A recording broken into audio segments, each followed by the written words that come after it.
सत्यराम महाराज नमो नमो निरंजनम। नमस्कार गुरुदेवतः वंदनम सर्वसाधवा प्रणामं पारंगत परब्रह्म परापरम सोमम देव निरंजनम निराकारं निर्मलं तस्य दादु वंदनम। गुरु ब्रह्मा गुरु विष्णु गुरुदेवो महेश्वर गुरुदेव साक्षात् परब्रह्म है तस्मै श्री गुरुवे नमः।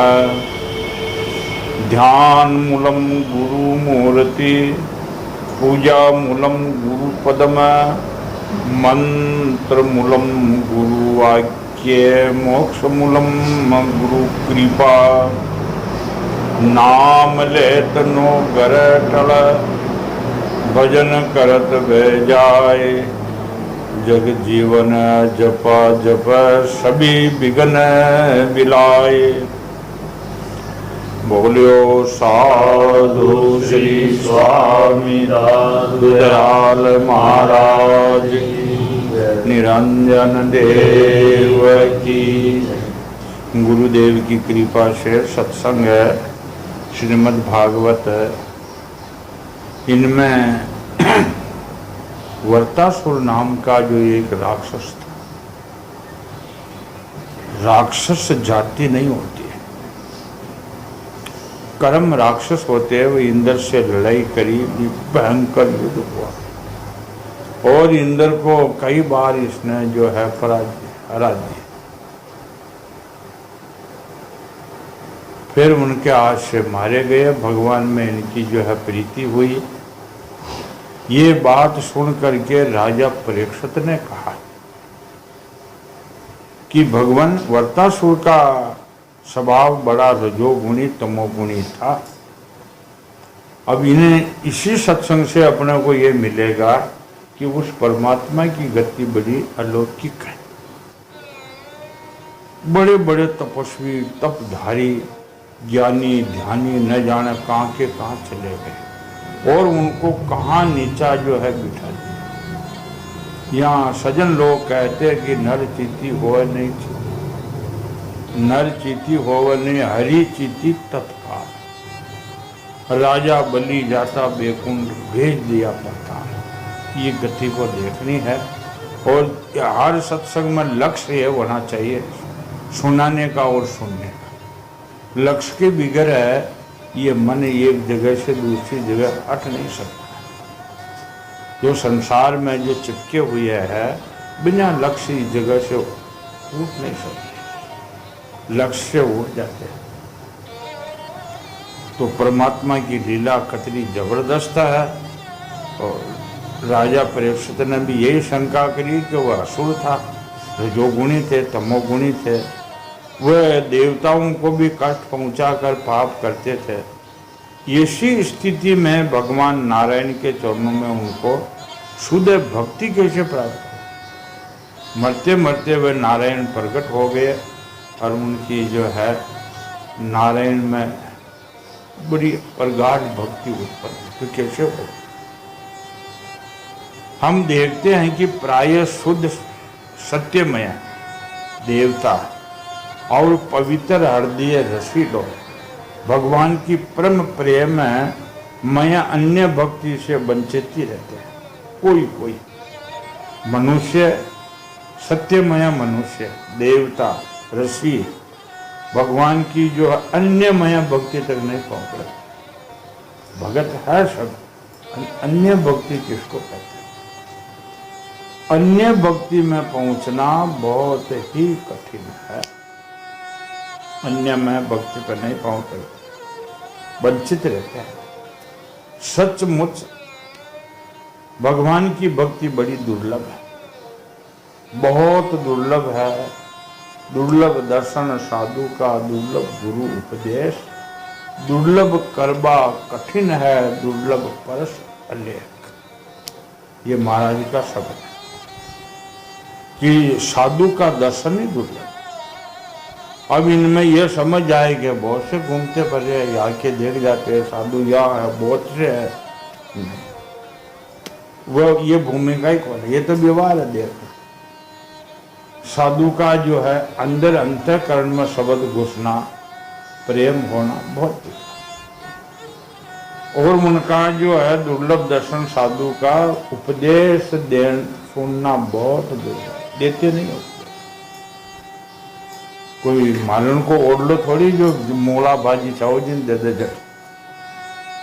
दुर्लभ दर्शन साधु, दुर्लभ गुरु उपदेश न, गुरु उपदेश मिलना बहुत कठिन है, बहुत ही कठिन। अगर मिल भी गए तो धारण करना बहुत कठिन है। धारण आज कर लिए, धारण करे रहना बहुत कठिन। मन की गति आप सत्संग से देखो, बाकी तो मालूम पड़ा कि मन की गति आज कही है कल क्या होगी। जब इस मार्ग में लगते हैं तो गति और होती है, थोड़ा दिनों में धीरे धीरे और हो जाती है। जैसे सरल शब्द समझने के लिए गस्ता आश्रम का मीन जो माता पिता बेटा के बहु पढ़ने लावे, जिदन वह आवे जिदन तो सीख जाए, बिल्कुल ढाकी घूमी सियानी, लेकिन साल 2 साल का महीना सबको ये नंगे खाल दे। ये देखो तो शिष्य बनवावे जिदन गति हो, मार्ग में लागे जिदन हो, तो फच्चे मन क्यों करता है? तो ये गति नहीं तो पकड़नी है सब प्रमाण है, बिना प्रमाण की बात नहीं है।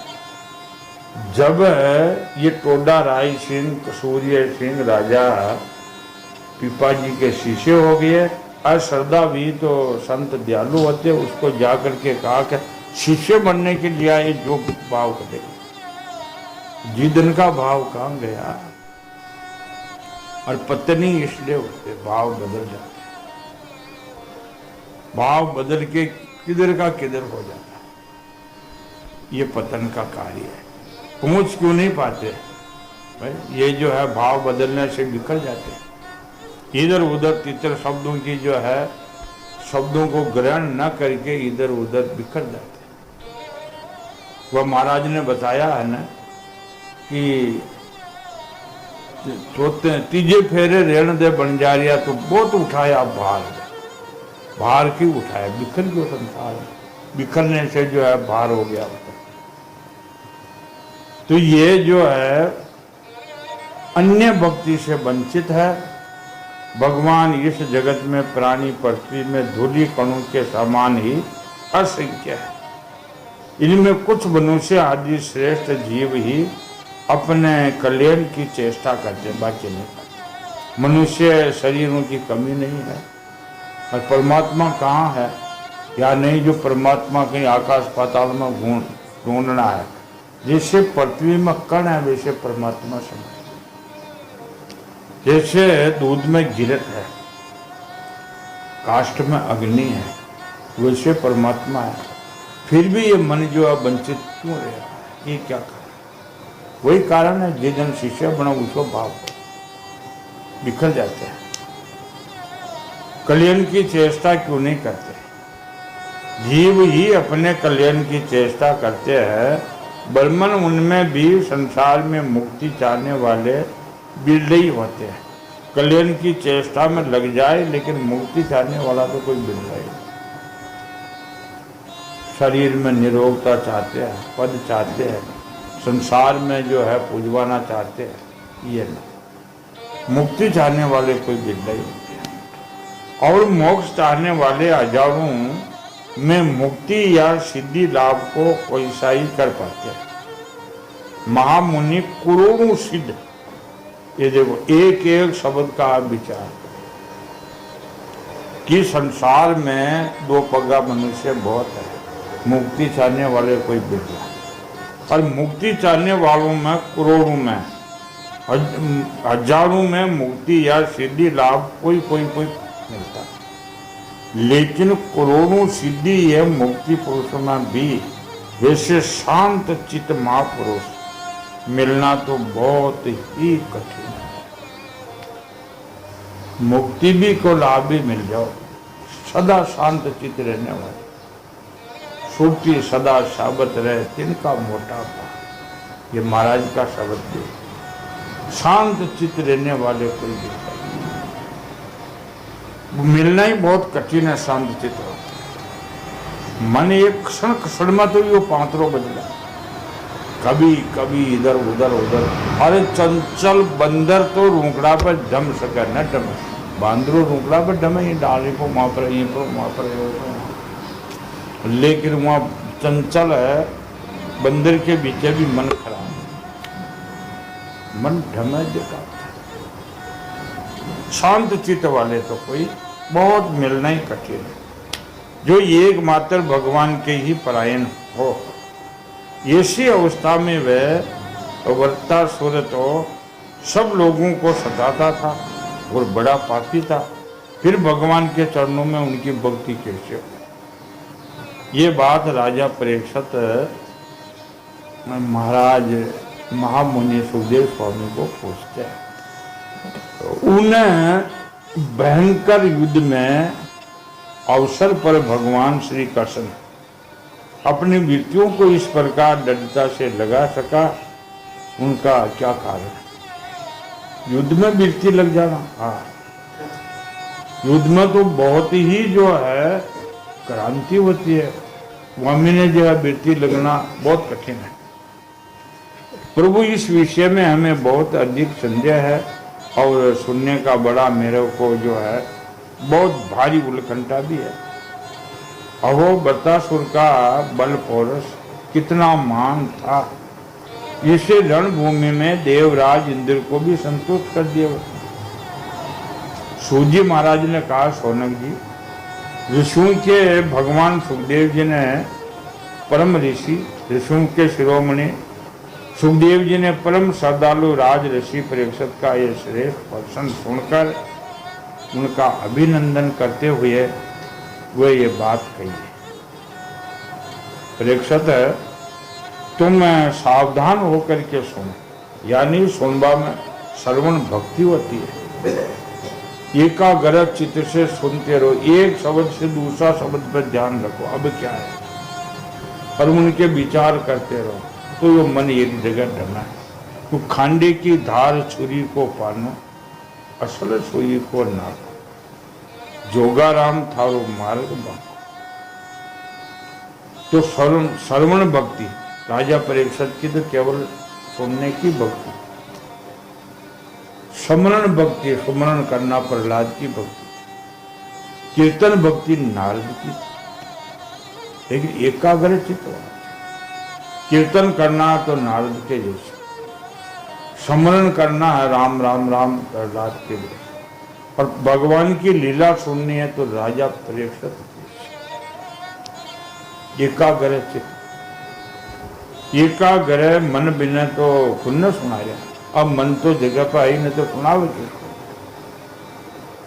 मैंने इसे अपने पिता व्यास जी, देव ऋषि नारद और मैं ऋषि देवल के मुख से ये विधि पूर्वक सुना है।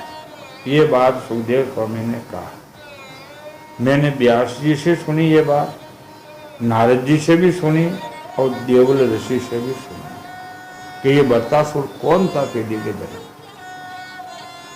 प्राचीन काल की बात है कि सुरसेन देश में चक्रवर्ती सम्राट महाराज चित्रकेतु राज्य करते थे। ये चित्रकेतु वृत्तासुर कहाँ का कहाँ फेंक दिए। आप चित्रकेतु का वृत्तांत सुनो, ये कौन थे और कैसे इनको जो है परमात्मा की भक्ति हुई, ये संसार में कैसे फंसे हुए थे। उनने राज्य में पृथ्वी सेमी प्रजा की इच्छा के अनुसार अन्न रस दे दिया करती थी। राजा भी ऐसे, उनके 1 करोड़ रानियां थी और वे सेम सुल्तान उत्पन्न करने में समर्थ भी थे, परंतु उन्हें उसमें किसी भी कभी सुल्तान न हो। सुल्तान नाम राजा चित्रकेतु को हुई ही नहीं। इसे जो है राजा थे, यूं महाराज चित्रकेतु को किसी बात की कमी भी न थी। सुंदरता, उदारता, युवा अवस्था, कुलीनता, विद्या, ऐश्वर्य, संपत्ति आदि सब गुणों में संपन्न।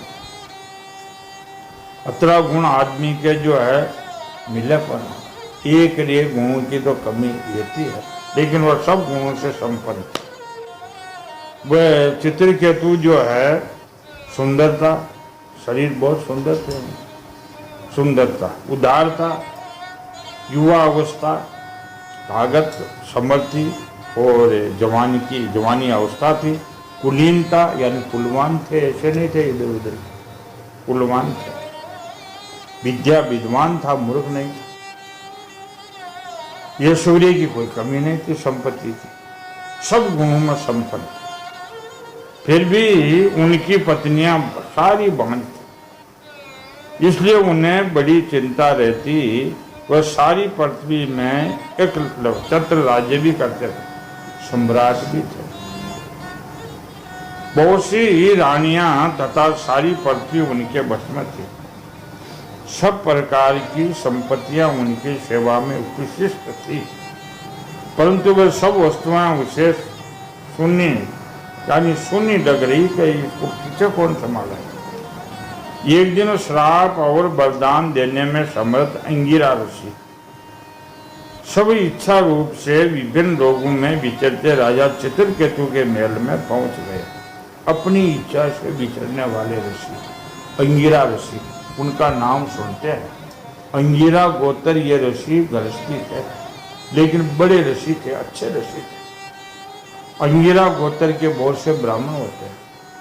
अंगिरा ऋषि सब इच्छा से, कोई को बुलाने से मना हो तो जावे या न जावे, अपनी सब इच्छा से घूमते घूमते राजा चित्रकेतु के महल में पहुंच गए। राजा ने पृथ्वी स्थान और अदर आदि से उनकी विधि पूर्वक पूजा करी, अतिथि सत्कार किया है। बाद अंगिरा ऋषि सुखपूर्व आसन पर विराजमान हो गए।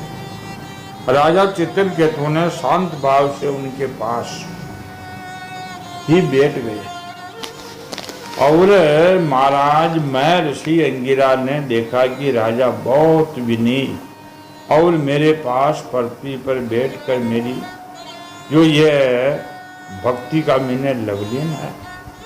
ऋषि ने यह बात देखी। उन्होंने चित्रकेतु को संबोधित करते हुए, आदर देते हुए अंगिरा ऋषि ने यह बात कही कि राजन, तुम अपनी प्रकृतियों और गुरु, मंत्री, राष्ट्र, दुर्ग किसको कहते? किले को, मेल, राजमहल को कहते दुर्ग। कोष नाम खजानों को कहते हैं। सेना नाम राजा की भुजा है सेना। और मित्र के साथ समूह सल, आनंद में तो हो ना सबके साथ। वैसे जीव महत्त्व 7 आवरणों से गिरा हुआ।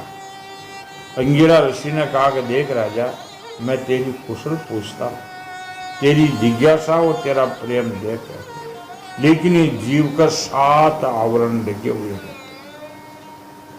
7 आवरणों से ये अविरत बंधे हुए हैं। वैसे राजा भी 7 प्रकृतियों से घिरा रहता है। उनमें कुशल से ही राजा की कुशल है। नरेंद्र, जिस प्रकार राजा अपने उपरोक्त प्रकृतियों के अनुकूल रहने पर राज सुख जो है राज सुख में ले सकते हैं, वैसे ही प्रकृतियां भी अपनी रक्षा का भार राजा पर छोड़कर सुख समुद्री लाभ कर सकती है। राजन, तुम्हारी रानियां, प्रजा, मंत्री, सलाहकार, सेवक, व्यापारी, अमात्य, दीवान, नागरिक, प्रजा के लोग नागरिक, देशवासी, मंडलेश्वर, राजा और पुत्र तुम्हारे बस में तो है ना।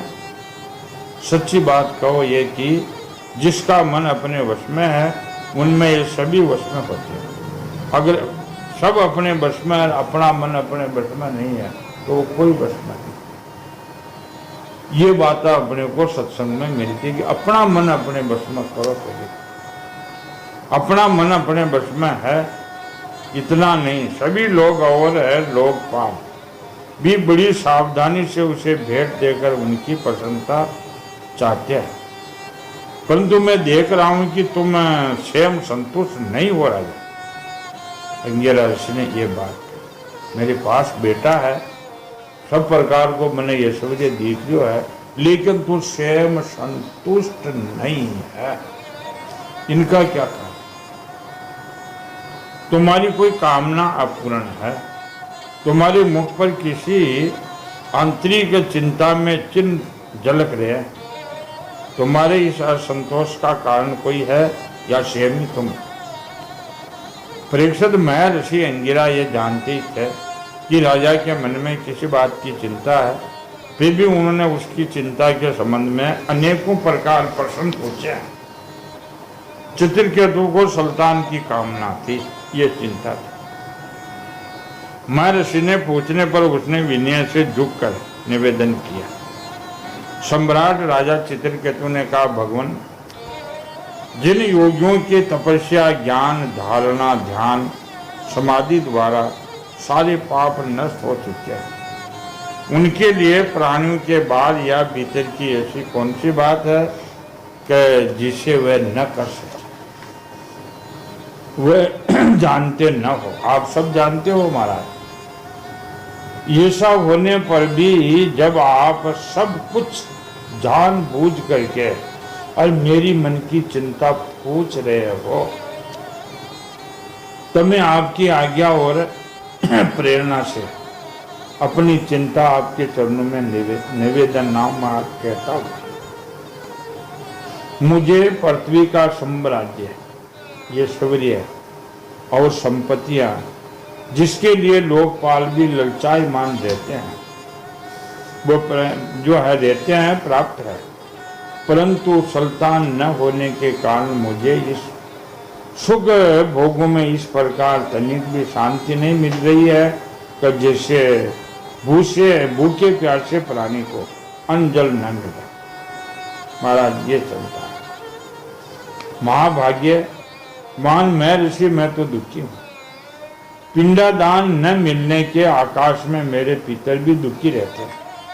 अब ये लोग ब्रह्म में ऐसे पड़े हुए रहते। राजा इतने होते हुए भी कहा कि अगर पिंडदान कौन देंगे हमारे, अगर पिंडदान जो है, ऊपर पितर लोग भी जो है वो भूखे ही है। अब आप हमें सुल्तान दान करने पर लोग में प्राप्त होने वाले घोर नरक से उबारिए। ऐसी अवस्था कीजिए कि मैं लोग पर लोग में सब दुखों से छुटकारा पाऊं। अब लोग कहीं करे कि पिंडदान ऐसा देखो भागवत में लिखा नहीं है, वो तो राजा कह रहा है, ये कोई संतों की वाणी थोड़ी है। इस वाणी को तो काट देंगे महाराज, इस बात का विचार नहीं करते। पिंडदान नहीं होता, वो लगते नहीं है, लेकिन राजा कह रहे पिंडदान में पितरी जो है रह मजा हो, लेकिन महाराज इसको काट देंगे, इस बात को ध्यान नहीं लोग। सुखदेव जी कहते हैं, परीक्षित, जब राजा चित्रकेतु ने इस प्रकार प्रार्थना की है, तब सर्व समर्थ ये कृपालु ब्रह्मपुत्र अंगिरा ने तमंसा देवताओं के योग चरु निर्माण करके उसमें उनका यजन किया। परीक्षित, राजा चित्रकेतु की रानियों में सबसे बड़ी सतो गुण वाली महारानी कृत ज्योति थी।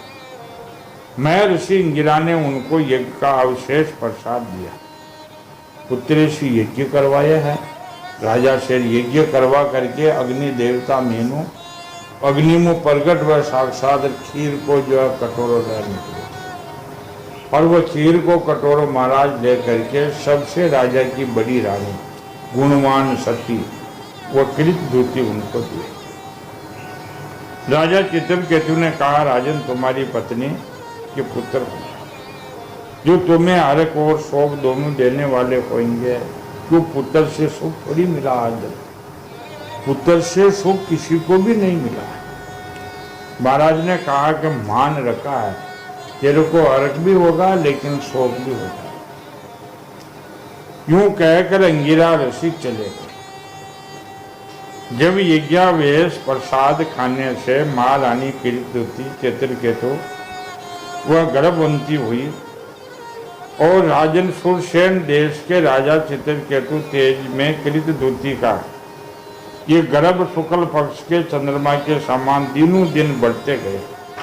तदंतर समय आने पर महारानी कीर्तिवती के गर्भ से एक राजकुमार का जन्म हुआ, एक बालक जन्म का समाचार पाकर सुरसेन देशवासी प्रजा बहुत आनंदित हुई। सम्राट चित्रकेतु भी बहुत आनंद में हुए और कहना ही क्या है, स्नान करके पवित्र है, फिर उसने वस्त्र आभूषण सुजित हो और ब्राह्मणों से षष्ठी वाचन कराकर आशीर्वाद लेकर पुत्र का जात कर्म संस्कार करवाया है।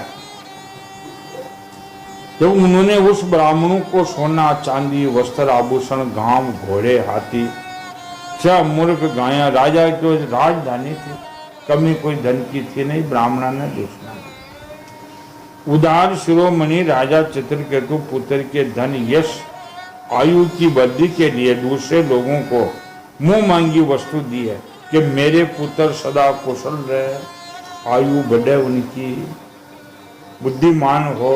कुशल को मतलब बुद्धिमान रहे सदा। कुशल कब होती है? जब तक बुद्धिमान है तब तक कुशलता, और बुद्धिमानता खत्म हुई फिर कुशल का। बुद्धिमान कुशल के लिए उसने जो मांगी जो वस्तु दे दी है राजा ने कि मेरे पुत्र को कुशलता है। ठीक इसी प्रकार जैसे मेघ सभी जीवों का मनोरथ पूर्ण करते हैं। महामुनि सुखदेव जी ने कहा कि परीक्षित, जैसे यदि किसी कंगाल को बड़ी कठिनाई से कुछ धन मिल जाता है तो न उसकी आसक्ति हो जाए, वैसे ही बहुत कठिनाई से प्राप्त हुए उस पुत्र में राज ऋषि चित्रकेतु का स्नेह बंधन हो गया। बहुत कठिनाई से पुत्र उत्पन्न हुए और उसमें मोह हो गया। राजा उसमें लिपायमान हो गए। लिपायमान होना, मोह करना, बंधन में बन जाना, ये सब शब्द एक ही है। माता कीर्तिवती को भी अपने पुत्र पर मोह के कारण बहुत ही स्नेह हो गया, परंतु उनकी 100 रानियों के मन में पुत्र की कामना से और भी जलन होने लगी। जो जत्री दूसरी जो रानियां थी राजा के, वह सारी जो है वह शोक खेवे, संसार में खेवे, अरे शोक वालों बेर है, वह सब असंतुष्ट भी गए। पुत्र एक विवेक का, और राजा तो सदा ही रानी के पास बैठते हैं, हम तो सब फालतू ही होगी, हमारा राजा पर कोई प्रेम नहीं है, कोई मेरे को हमको पूछते नहीं है राजा। तो ये कारण है इस राजकुमार का जन्म होने का। इसलिए वह दाह करने लगी। दाह कहते हैं उनसे ईर्षा करने लगी, जलने लगी कि राजकुमार हुआ ही क्यों। माता प्रतिदिन बालक का लाड प्यार करते रहने के कारण सम्राट चित्रकेतु का जितना प्रेम बच्चे की माँ कीर्तिवती पर था उतना दूसरी रानियों को न रहा। इस प्रकार एक तो वह रानियां सुल्तान न होने के कारण दुखी थी, दूसरे राजा चित्रकेतु ने उनकी अपेक्षा कर दी है, अतः वे दाह से अपने को धिकारने में मनी मन जलने लगी। रानियां देखो गजब हो, अपने सुल्तान भी नहीं है, राजा का प्रेम भी नहीं है, हाँ अपने आप को दिखाने का। अब क्या हो, वह आपस में कहने लगी, अरे बहनों, पुत्रहीन स्त्री बहुत ही अभाग्नि होती है। पुत्र वाली सोते दासी के समान उनका तिरस्कार करती है। हमें बातें करवा लगेगा, वो अपनी शौक है घनी कीर्तिवती, उनके पुत्र हो गया तो आपने तो दासी की नहीं माने, दासी की नहीं काम डारी है, ये करो वह करो। और सेम पतिदेव उनके पत्नी में जो है मानते नहीं है। पतिदेव हमको पत्नियां नहीं मानती, उनको ही मानता है। सचमुच पुत्रहीन स्त्री को धिकार योग्य है। भला दासियों का क्या दुख है, वह अपने स्वामी की सेवा करके निरंतर सम्मान पाती रहती है, परंतु हम तो अभाग्नि इस समय जो है घी बीती हो गई। दासियों की दासी के समान भी बार बार तिरस्कार पा रही है। मां मुनि सुखदेव ने कहा कि परीक्षित, इस प्रकार रानियां अपनी सोच की गोद भरी देखकर जलती रहती थी। राजा उनकी ओर से उदासीन हो गए, फल उनके मन में कृतधूति के प्रति बहुत अधिक द्वेष हो गया। जूं जूं धन बढ़े, जूं जूं देखो हर चीज बढ़ती है, द्वेषता भी बढ़ती है दिन दिन, प्रेम भी दिन दिन बढ़ता है। अगर आप प्रेम रखोगे परमात्मा में दिन दिन बढ़ेगा, और आप संसार में द्वेषता फैलाओगे तो दिन दिन घर खाली। तो प्रेम बढ़ाना चाहिए, परमात्मा में प्रेम बढ़ाना द्वेषता को काटते हैं। द्वेषता रखने से दिन दिन द्वेषता बढ़ने लगी। द्वेषता बढ़ने से क्या हानि होती है कि कोई के द्वेषता जो बढ़ गई है तो उनको हानि क्या होती है? द्वेषता बढ़ने से बुद्धि मारी जाती है, कर्म धर्म से अछूत हो जाती है। द्वेषता बढ़ने से बुद्धि खत्म हो जाती है। उसे अपने पति चित्रकेतु का पुत्र स्नेह सहन न हुआ, इसलिए उन्होंने चिढ़कर नन्हे राजकुमार को लेगी रानी कृतधूति का महल में। बोली, मैं राजकुमार को मेलों में घुमा रहा हूं। रानी कृतधूति कब नटने वाली? यही माताएं ही है। वह रानियां उसको जो है रानी कृतधूति का महल से लेकर अपने मेलों में ले जाकर सारी गेटी वह जेर देती। ये गति न परमात्मा की अलौकिक तो क्या है? राजकुमार को जेर, कोई में दिया नाई के राजकुमार है, इनको जेर देने से क्या होगा? क्या अपना स्वाग हो जाएगा? क्या अपने पुत्र हो जाएंगे? क्या नहीं, बुद्धि मारीगी। पहले का शब्द न पकड़ो कि जब ईर्षा बढ़ने से बुद्धि मारी जाती है, राग बढ़ने से, क्रोध बढ़ने से बुद्धि मारी, और सारियों की बुद्धि मारी गई है। राजकुमार को जेर दे महारानी कृतधूति सोतों की इस घोर पापमय करतूत का कुछ भी पता न। उन्होंने दूर से देखकर समझ लिया कि बच्चा तो सो रहा है, पाचो स्वानगी जेर देकर। और रानी कृतधूति ने कोई पता न लगे कि राजकुमार के साथ क्या हुआ, मर गया, कोई पता नहीं। इसलिए वह महल में इधर उधर खेलती रही। बुद्धिमती रानी ने ये देख कर कि बच्चा बहुत देर होगी राजकुमार सोया है, इतनी देर तो ये कभी सोती ही नहीं है। ये बात रानी कृतधूति ने याद आई कि बहुत देर होगी आज, और इतनी देर सोता है। भाई ने कहा, जो उनके सेन सेवक थी, रानी कृतधूति की दासी ने कहा कि राजकुमार को जगा लाओ, आज तो बहुत देर होगी सो रहे हैं। कल्याणी, मेरे लाल को जगा लाओ। दाई ने सोते हुए बालक के पास जाकर देखा है तो नेत्रों की फूटलियां ऊंची चली, और राजकुमार तो आंखों कर लो, हाथ लगे। प्राण इंद्रियां जीवन आत्मा उनके शरीर में विदा होगी। ये देखते ही दासी ने कहा, हाय मैं मारी गई। इस प्रकार कहकर धरती पर दासी गिर पड़ी। जानगी वाह कोई हाल्यो तो गई तो मृत्यु हो। और दासी ने कहा, मैं मारी गई, पृथ्वी पर पड़ी। दाई अपने दोनों हाथों से पीटने लगी, आर्त भाव से जोर जोर से रोने लगी। उनका रोना सुनकर मां रानी कृतधूति जल्दी जल्दी अपने पुत्र के पास गई। सेन घर में जाकर पहुंची है। उसने देखा कि छोटा सा बच्चा अक्षमात मरे पड़े, आंखों की पोतलियां ठहरी हुई है, और बच्चा के हाथ लगाओ, रानी तो पूरी आ गई। सबके हाथ लगाओ, आप मिट्टी से मालूम होता है। जैसे आप हर मनुष्य चेतन है, जिंदा है, हाथ लगाओ, चेतन शक्ति है। और सबके हाथ लगाओ, जब मिट्टी पर हाथ लगा। रानी ने हाथ लगाते देखा ये तो मर गया। वह अत्यंत शोक के कारण मूर्छित होकर पृथ्वी पर रानी भी गिर गई। उनके सिर के बाल बिखर गए, शरीर में वस्त्र अस्वस्थ हो गए। तदंतर महारानी का रुदन सुनकर रणवास में सभी स्त्रियां पुरुष वहां दौड़ दौड़ करके आए। महानुभूति का अत्यंत दुखी होकर रोने लगे। और वह रानियां थी, वह भी आकर झूठ मूठ से रोबा को शोर मचायो। जब दासी रोई, रानी ने पत्तो फुड़ियो, राजकुमार की मृत्यु होगी, वह रोई। और जो स्वयं सेवक थे वो बेचारे वह भी भाग भाग के रोने लगे। और को वरना नंगा पड़ी, जो जेल देने वाली रानियां जान दी थी, और वह भी झूठ मूठ आकर के रुदन मचायो। राजा चित्रकेतु के दरबार में शोक का शोर मचा दिया। वह भी ढूंढ करके सारी रानियां रोने लगी। जब राजा चित्रकेतु ने पता लगा कि पुत्र अकारण मृत्यु हो, कोई कारण नहीं था, अत्यंत स्नेह के कारण शोक में आवेश से उनकी आंखें सामने अंधेरा छा गया।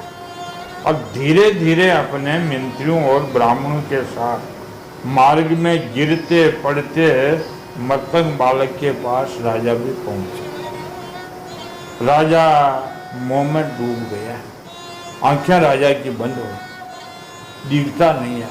मंत्री लोग ब्राह्मण उसको पकड़ करके और उस मतंग बालक के पास ले गए। उनके केस इधर उधर बिखर गए। राजा के लंबा लंबा राजा श्वास लेने लगे। आंसुओं से अधिकता से उनका गला भी रुक गया। कहते हैं राजा और बड़े आदमी डांट पाड़ के नहीं रोते। ये आपको जो है कभी कोई बात नहीं मिली हो। जो बड़े आदमी होते हैं, राजा होते हैं, वह आंसू निकाल देते हैं, लेकिन जैसे साधारण मनुष्य डांट पाड़ के रोते वैसे नहीं, तो उनको वह रोना शोभा नहीं देता। राजा राजा थे, सम्राट थे। राजा की आंखें नच गई और आंखों में आंसू आ गए। आंसू इतना भरिया जो उनका कंठ रुक गया, बोल भी न सके। पति प्राणा रानी करिद्युति अपने पति चित्रकेतु को अत्यंत शोकाकुल और इकलौते बालक को मरा हुआ देखकर भांति भांति का रानी विलाप करने लगी। ये दुख देखकर मंत्री आदि सभी विशिष्ट मनुष्य शोकग्रस्त हो गए। महारानी के नेत्रों में इतने आंसू बह रहे, वह उनकी आंसुओं का अंजन करके केसर और चंदन से चर्चित वस्त्र स्थल को भिंगो दिया। बाल बिखर गए हैं। कहने लगी, अरे विधाता, सचमुच तुम बड़ी मूर्ख है। रानी कहने लगी, रे विधाता, कितनी मूर्ख है जो अपनी सृष्टि में प्रतिकूल चेष्टा करते हैं। बड़े आश्चर्य की बात है, अरे बूढ़े बूढ़े तो जी रहे हैं और बालकों की मृत्यु हो रही है। वास्तव में तेरे स्वभाव ऐसे ही विपरीत है, तो तू जीवों का अमर शत्रु है। तुम विधाता, यदि संसार में प्राणियों के जीवन मरण का कोई कर्म न रहे, तो वे अपने प्रारब्ध के अनुसार जन्मते मरते रहेंगे। फिर तेरी आवश्यकता ही क्या है?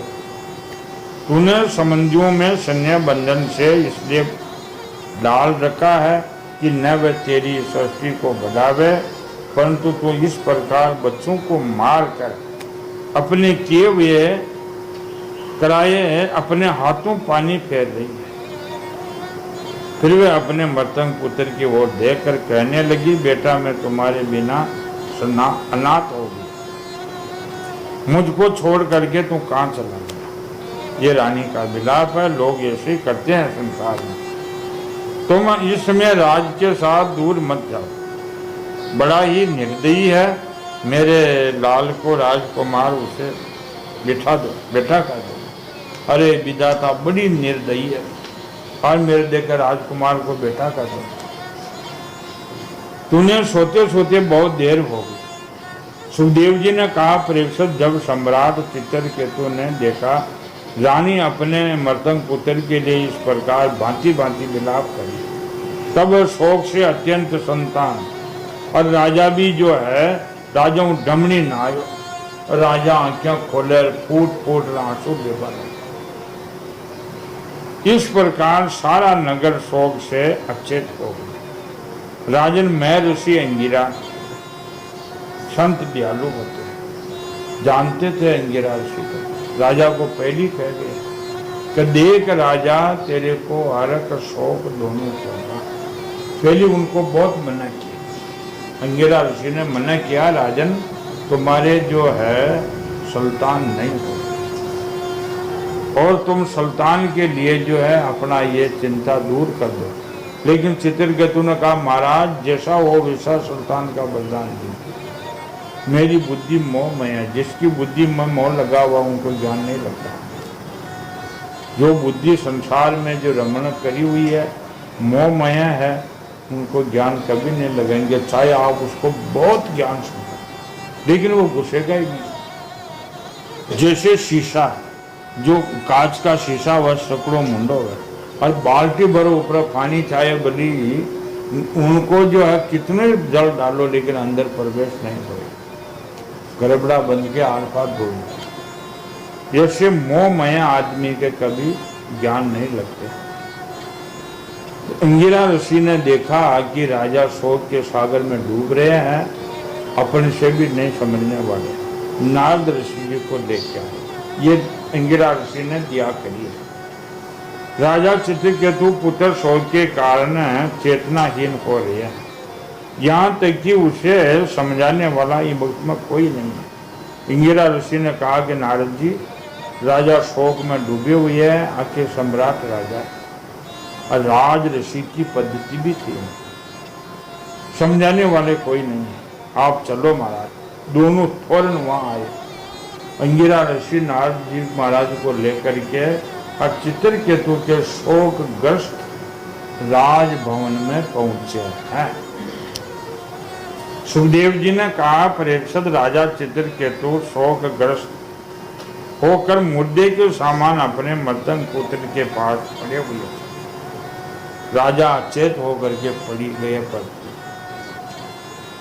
मैं ऋषि अंगिरा और देव ऋषि नारद ने सुंदर सुंदर शक्ति से समझाने लगे।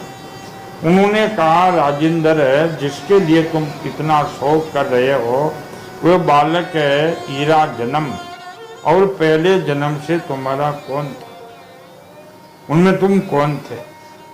नारद ऋषि ने कहा कि रे राजा तू किसके लिए शोक कर रहा है, ग्रस्त हो रहे हैं, बेहोश हो रहा है, ये कौन था और तुम कौन थे, ये बात की जानकारी। ये पहले कौन थे, तुम कौन थे और अगले जन्म में इनके साथ तुम्हारा क्या संबंध रहेगा। दोनों साथ साथ रहेंगे क्या दूसरे जन्म, और मृत्यु निश्चय है ही है। मृत्यु तो कोई अमर शरीर से होते नहीं है।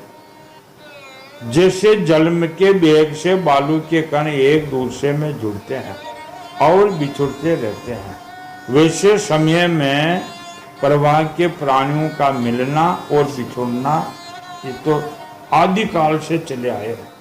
इनमें सोच करने की क्या आवश्यकता है। राजन जैसे कुछ बीजों में दूसरे बीज उत्पन्न होते हैं और नष्ट हो जाते हैं, जैसे भगवान की माया से प्रेरित होकर प्राणियों के अन्य प्राणी उत्पन्न होते हैं और फिर नष्ट हो जाते हैं। राजन हम तुम और हम लोगों के साथ ही जगत में जितने भी चराचर प्राणी जो वर्तमान है वो सब अपने जन्म से पहले नहीं थे और मृत्यु के बाद में ये नहीं रहेंगे। इससे सिद्ध है कि समय भी उसका अस्तित्व नहीं है। अगर पहले नहीं थे बाद में नहीं रहेगा तो बीच में कहां से आ गया, बीच में मानो है ही नहीं,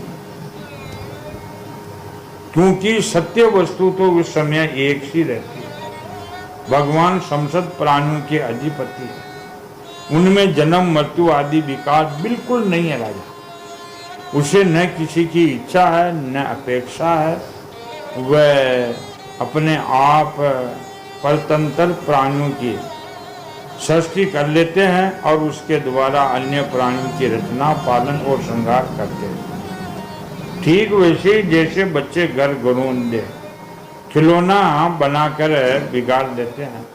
छोटे छोटे बच्चे रेत में खेलते हैं, खिलौना बना देते हैं, उनमें घर बना लेते हैं, हवेली बना लेते हैं, गाय बांस की कल्पना कर लेते हैं और थोड़ी देर में सबको बिगाड़ देते हैं। परीक्षित है, जैसे एक बीज में दूसरा बीज उत्पन्न होता, वैसे पिता की देह द्वारा माता की देह में पुत्र की उत्पत्ति होती है। पिता माता पुत्र जीवों के रूप में दही है और वह सृष्टि में केवल शरीर है। इनमें दही जीव घट आदि कार्यों में पृथ्वी के समान नित्य है। राजन, ऐसे एक ही मर्तिंगा रूप वस्तु में घट तत्व आदि जाती है। मिट्टी को एक ही बर्तन हो, यानी मिट्टी का बर्तन, मिट्टी एक ही हो, लेकिन घट तत्व आदि अनेक रूप से प्रकट हो। घट आदि व्यक्तियों का विभाग केवल कल्पना मात्र ही है। इसी प्रकार ये देही और देह का विभाग भी अनादि एवं अविद्या कल्पित ही है, ये सच्चा नहीं है। सुखदेव जी ने कहा, राजन, जब मैं ऋषि अंगिरा और देव ऋषि नारद ने इस प्रकार चित्रकेतु को समझाया बुझाया, तब उन्होंने कुछ धीरज दान करके शोक से मुरझाए हुए मुख से हाथ में पोंछा और उनने कहा, अब उन्होंने जो है राजा कुछ थोड़ी धीरज धरी और बैठो हुए। चित्रकेतु ने कहा कि आप दोनों परम ज्ञानवान, मान से भी मान जान पड़ते हैं, तब अपने अवधूत वेश में छिपा कर यहाँ आए हैं। कृपा करके बतलाइए आप लोग कौन हैं? राजा ने यही पता नहीं हुआ कि ये जो है अंगिरा ऋषि है, ये देव ऋषि नारद है। नहीं, मैं जानता हूँ कि बहुत से भगवान के प्यारे ब्रह्म वेता मेरे जैसे विषयासक्त प्राणियों को उपदेश करने के लिए उद्मता आशा भेष बनाकर पृथ्वी पर सब इच्छा से विचरते रहते हैं।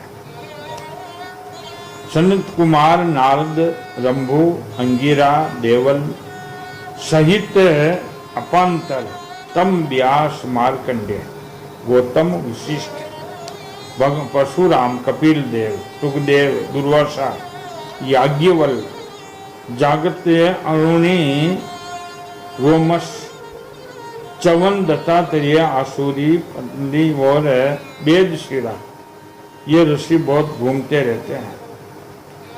अब विषय में फंसे हुए मुंड बुद्धि प्राप्त पशु हूँ। ज्ञान अंधकार से मैं डूब रहा, आप लोग मुझे ज्ञान की ज्योति से प्रकाश के अंदर में अब लाइए, मैं आपसे यह निवेदन करता हूँ।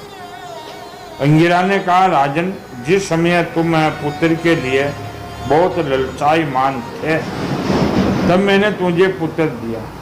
मैं अंगिरा ऋषि हूँ, ब्रह्मा के पुत्र। अंगिरा ऋषि ब्रह्म पुत्र थे, ब्रह्मा के पुत्र, जो तुम्हारे सामने देख मैं खड़ा हूँ। स्वयं ब्रह्मा जी ने पुत्र सर्व समर्थ देव ऋषि, ये नारद ब्रह्मा जी के, ये ब्रह्मा के पुत्र है, मानस पुत्र कहलाते हैं ब्रह्मा जी। जब हम लोगों ने देखा तुम पुत्र शोक के कारण बहुत ही घने अंधकार में डूब रहे हो, तब सोचा तुम भगवान के भगत हो, शोक करने योग्य नहीं हो। क्यों? भक्तों को अगर शोक होता तो भक्ति खत्म हो जाती, भक्तों के शोक नहीं होता, और शोक होता है तो फिर दूर न रह सकते। वो सजनों कैसे रहिए रवि रजनी इकट्ठा, जहाँ मोह है तो शोक है, जहाँ मोह नहीं तो शोक कहाँ से आएगा? राजन है, शोक करने योग्य नहीं हो तुम, अतः तुम पर अनुग्रह करने के लिए हम दोनों यहाँ आए हैं। राजन, सच्ची बात तो यह है कि जो भगवान और ब्राह्मणों का भगत है, उसे किसी अवस्था में शोक नहीं करना चाहिए। जिस समय पहले मैं तुम्हारे घर आया, उस समय मैं तुझे परम ज्ञान का उपदेश देना था, परंतु मैंने देखा कि अभी तुम्हारे हृदय में पुत्र की उत्कंठा मुंह बसे हुए हैं, इसलिए मैं उपदेश ज्ञान नहीं दिया। अब तुम स्वयं अनुभव कर रहे हो कि पुत्रवानों को कितना दुख हुआ, पहली कौन सुखी हुई है? पुत्र वाले लोग। ये बात अंगिरा ऋषि ने की, जहाँ जहाँ का पुत्र विवाह है वो बोलो कौन सुखी विवाह है। ये बात स्त्री, घर, धन, विविध प्रकार के ऐश्वर्य संपत्तियां, शब्द, रूप, रस आदि विषय, राज वैभव, पृथ्वी, राज्य, सेना, खजाना, सेवक, अमात्य, सगे संबंधी, इष्ट मित्र, ये सब के लिए, क्योंकि ये सब के सब अनित्य है।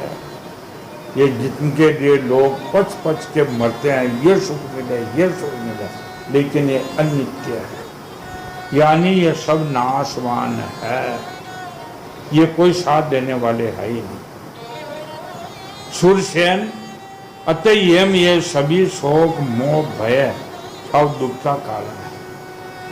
ये जो उपरोक्त आपने सुने हैं बहुत मार्मिक बातें है, तो जो ये बात, ये स्त्री और घर, धन, विविध प्रकार के ऐश्वर्य, कोई प्रकार ऐश्वर्य, संपत्तियां, शब्द, रूप, रस आदि, राज्य विभव नाम, खूब धन खजाना, पृथ्वी, सेना, खजाना, सेवक, अमात्य, सगे संबंधी, इष्ट और मित्र, ये सब के सब अनित्य हैं, सब दुख का कारण है, ये सुख देने वाले कोई भी नहीं। अब लोग कहते यो सुख मिले, यो मिले, कहाँ मिले? भागवत का जो वचन है इनमें सुख है नहीं। सुरसेन, अंत में ये सभी शोक, मोह, भय, दुख के कारण मन में खेल खिलौने हैं, सर्वदा कल्पित है और मिथ्या नाम झूठा है, क्योंकि ये न होने पर भी दिखाई पड़ रहे हैं। ये कारण है कि ये एक क्षण दिखने पर भी दूसरे क्षण लुप्त हो जाते हैं। ये गंधर्व नगर के समान है राजा, जादू टोना करने वाले, जैसे बादीगर का खेल होता है। बादीगर जो कई का कहीं बना दे पगे, और जो चीज़ें वहाँ बहुत में न वो पगे दिखा दे, लेकिन वह क्षण भंग, वो सत्य नहीं है। ये संसार की वस्तु भी ये सत्य नहीं है। जो लोग कर्म वासनाओं से प्रेरित होकर विषयों का चिंतन करते रहते हैं, उनका मन अनेक प्रकार के कर्मों की सृष्टि करते हैं। जीवन आत्मा ये देह, जो पंचभूति, ज्ञान इंद्रियां और कर्म इंद्रियां संघात है, जीवों को विविध प्रकार से क्लेश और संताप देने वाली कही जाती है। ज्ञान इंद्रियां, कर्म इंद्रियां सब दुख दे वाली। इसलिए तुम अपने मन को विषयों से भटकने में रोककर और इनको शांत तो करो। राजा, अपने मन को हटाओ इस संसार से और एकदम शांत चित्त पर रखो, स्वस्थ करो। फिर इस मन के द्वारा अपने वास्तव ये स्वरूप का विचार करो कि मैं वास्तव में हूँ कौन। ये तो विचार करो कि मैं हूँ कौन। ये सब ने करना चाहो ये विचार, चाहे भगत हो, साधु संत हो, कि मैं वास्तव में हूँ कौन। और ये जो गाड़ी चल रही है, खाते हैं, सोते हैं, हंस के बातें करते हैं, ये समय रहेगी क्या सदा के लिए? आज दिन तक किसी की भी नहीं। जब अपने आप को जो तत्व ज्ञान की प्राप्ति न हुई, अपने आप को नहीं देखा, तब तक ये सब मिथ्या है। ये द्वैत ब्रह्म से नित्य बुद्धि छोड़कर परम शांत स्वरूप परमात्मा में स्थिर हो। नारद जी ने कहा, राजन तुम एकाग्र चित्त से मुझसे यह मंत्र उपनिषद ग्रहण करो। इसे दान करने से 7 रात में तुम्हें भगवान शंकरण दर्शन दे देगा। 7 रात में। नरेंद्र, प्राचीन काल में भगवान शंकर आदि ने शंकरन देव के चरणों कमलों का आश्रय लिया। हम क्या देव, भगवान शंकर ने भी भगवान के जो है आदि देव परमात्मा के चरणों का आश्रय दिया। इससे उन्होंने द्वैत भ्रम का परित्याग कर दिया।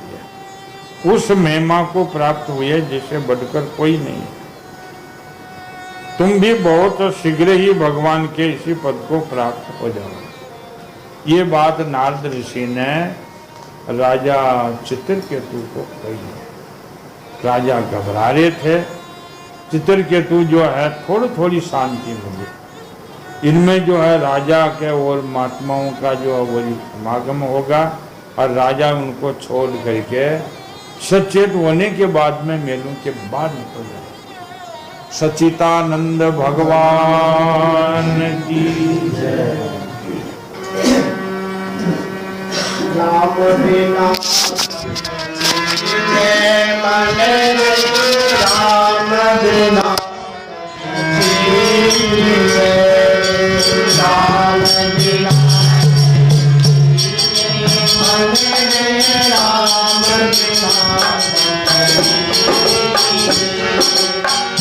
बिना उदाय मिले माटी में सब काम देते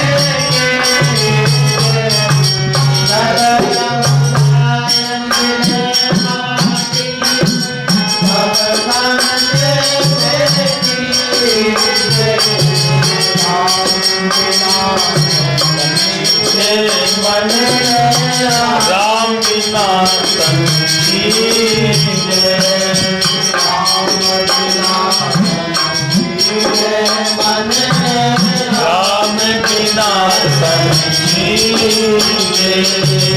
पारत पारत कंचन कर लीन सहज सुरत सुखदाई। पारत पारत कंचन कर लीजे सहज सुरत सुखदाई।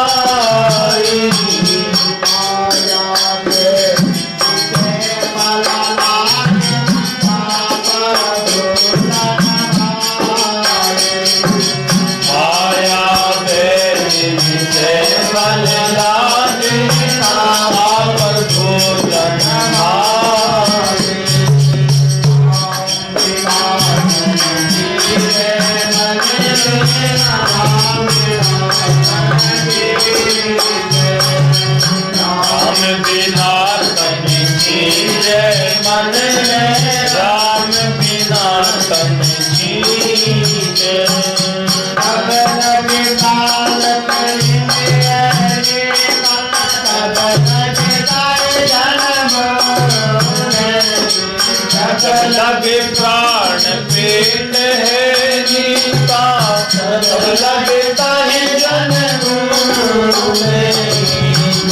संसार मल के सुख जोता पर संसार से मल के सुख जोता पर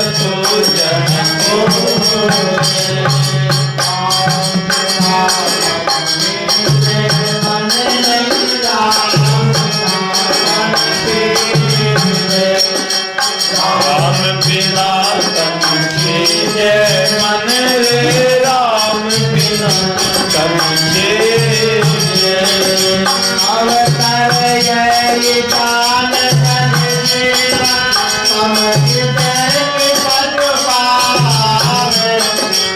अवतर ये जान जग जीवन समझ देख सच पावे।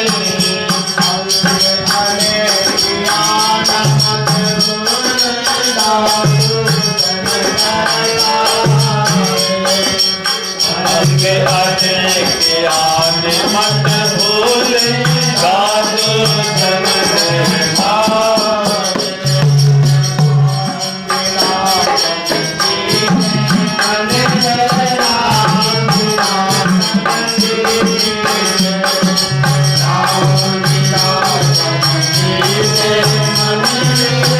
राम बिना उदाय मिले माटी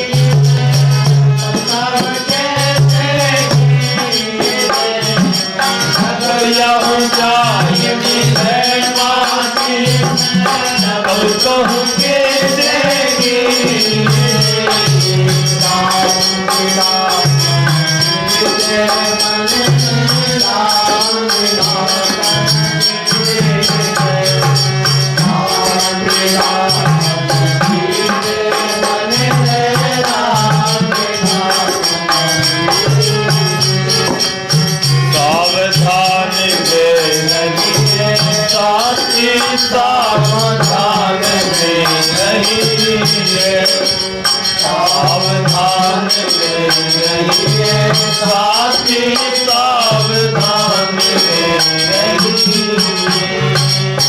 पलक माई परमेश्वर जान बाहो कहा कहिए, पलक माई परमेश्वर जान कहा हो कहा कहिए।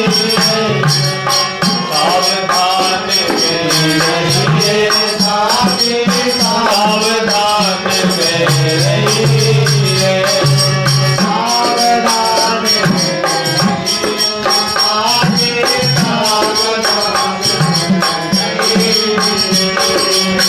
बाट घाट कछ समझन आवे, धूरी गगन हम जाना। बाट घाट कछ समझन आवे, धूरी गगन हम जाना। पगली पंखे चले अकेला गठ घाट गया, परदेसी पंछी चले अकेला गठ घाट गया। सावधान में रहिए, सावधान में रहिए,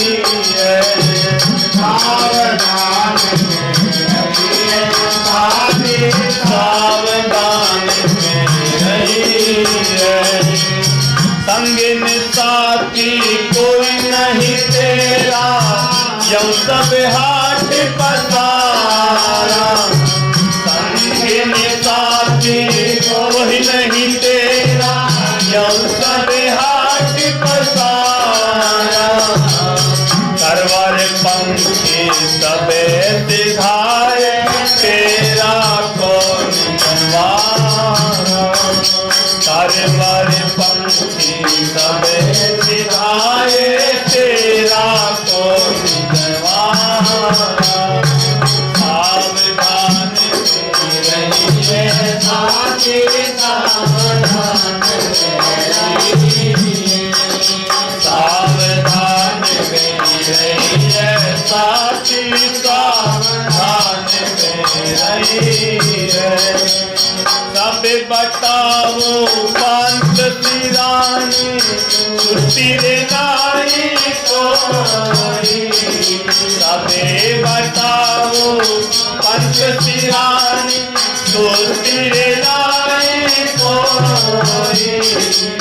अंतकाल को आगे पीछे बिचरत मारन होई। अंतकाल को आगे पीछे बिचरत मारन होई। सावधान में रहिए, सावधान में रहिए, सावधान में रहिए, सावधान में रहिए। साची काया कौन भरोसा, रेनी गई क्या सोवे। साची काया कौन भरोसा, रेनी गई क्या सोवे। साधु संबल व्रत लीजे, सावधान होवे। साधु संबल व्रत लीजे, सावधान होवे। सावधान में रहिए, सावधान में रहिए,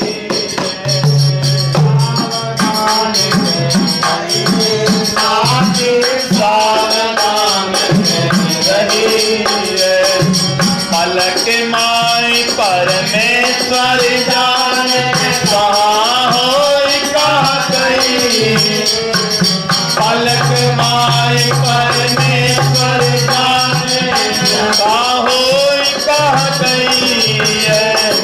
सावधान में साथी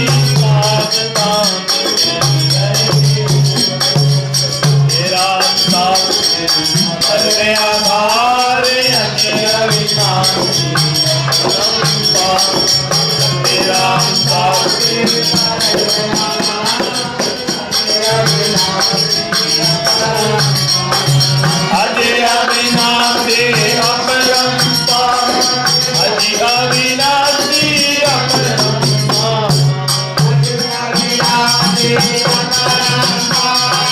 अजय अविनाशी अपरंपार, आधारे अजय अविनाशी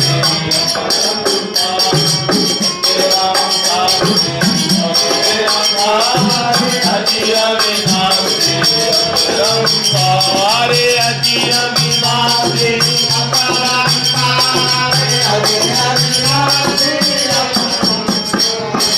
अजय अविनाशी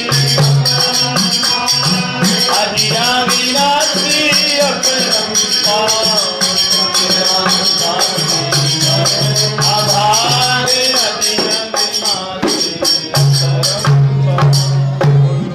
साधु श्री स्वामी दादुदयाल महाराज की जय, निरंजन देव की जय, उमापति महादेव की जय, बजरंग बली की जय, सर्व संत महात्माओं